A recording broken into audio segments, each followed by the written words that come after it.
তীব্র গরমে জনজীবন অতিষ্ঠ, নিয়মিত গরমের তাপমাত্রা বেড়েই চলেছে। এমন অবস্থায় মানুষের যেমন কষ্ট হচ্ছে, তেমনি পশু পাখিদেরও পানির অভাব দেখা দিচ্ছে।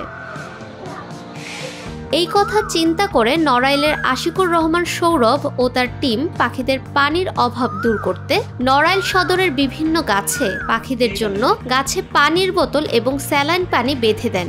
এর ফলে পাখিরা বোতল থেকে পানি পান করতে পারে। এলাকাবাসী হিসেবে সৌরভ ভাইয়ের এই উদ্যোগটা আমার অনেক ভালো লেগেছে, আর এই উদ্যোগের কারণে পশু পাখিরা অনেক উপকৃত হবে। সৌরভ ভাই পাখিকে সেবায় কাজ করতেছে, এটি দেখে আমরা নড়াইলবাসী খুব আনন্দিত।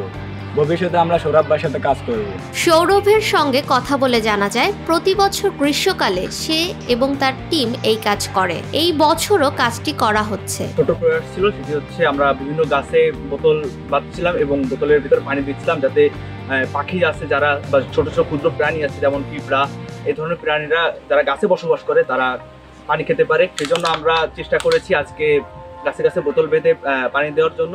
গত বছর আমরা এই প্রোগ্রামটি করেছিলাম, গত বছর আমরা অন্য একটি জায়গায় করেছিলাম, আজকে আমরা অন্য একটা ভেন্যুতে করলাম, যেন আমরা নড়াইলের সব জায়গায় এই কাজটি করতে পারি, সেটাই আমরা চেষ্টা করছি। কিছুদিন আগে আমি নিউজে দেখেছিলাম যে আস্তে আস্তে তাপমাত্রা বাড়তে পারে, তাপমাত্রা বাড়লে গরমও বাড়বে, ফলে মানে আমাদের যে সমস্যাটা সেটা আরও বাড়বে। গরম বাড়লে তো আমাদেরও সমস্যা আরও বাড়বে, পশু পাখিদেরও তেমন বাড়বে। তো সেখান থেকে ভেবে দেখলাম যে আমরা এই কাজটা করতে পারি কিনা, যে প্রতিটা গাছে আমরা বোতলটা বাঁধলাম, স্যালাইনের পানি, এমনি পানি আমরা দিলাম, এবং পানিটা আমাদের নিয়মিত চেঞ্জ করতে হবে যেন পানিটা নোংরা না হয়ে যায়।